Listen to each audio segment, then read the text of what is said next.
Hi, I'm Barbara McGinnis, one of the partners at Takis McGinnis Elder Care Law. I'm here to recap the Learning Cafe on irrevocable trusts. What is a trust? It's a legal way of holding, managing, and distributing property.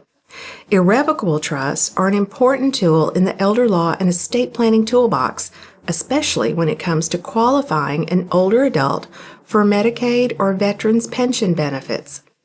Setting up and administering a trust is a 5-step process. 1. Trust creation. 2. Tax recognition of the trust. 3. Funding of the trust. 4. Administration of the trust. And 5. Distributions from the trust. Creating a trust involves identifying the person who establishes and funds the trust. The person is usually called the grantor. It also involves identifying an appropriate trustee. A trustee is the person who holds, invests, manages, and distributes the money for the beneficiary of the trust, which is the person or persons for whom the trust is established.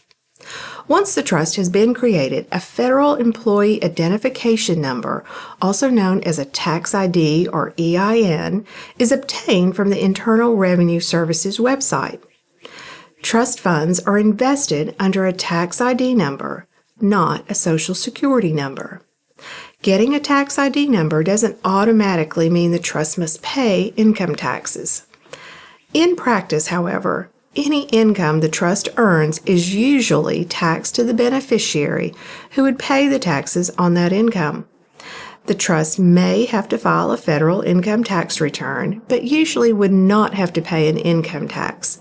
It's always good to seek professional help for guidance on trust accounting and trust taxation. After the trust has been created, the trust is funded.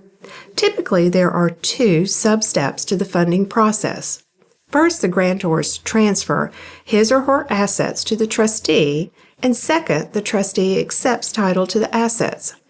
In most instances, all this means is that the trustee goes to the bank or brokerage company with a copy of the trust agreement, the federal tax ID number, and a check made out by the grantor to the trustee to open up a trustee account. Instead of a Social Security number, the tax ID number is used.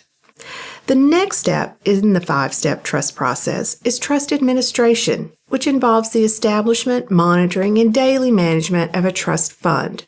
People involved in trust administration, such as the trustee, the trust administrator, and the trust investment advisor, all serve in a fiduciary role. This means that they are legally bound to act solely for the benefit of trust beneficiaries.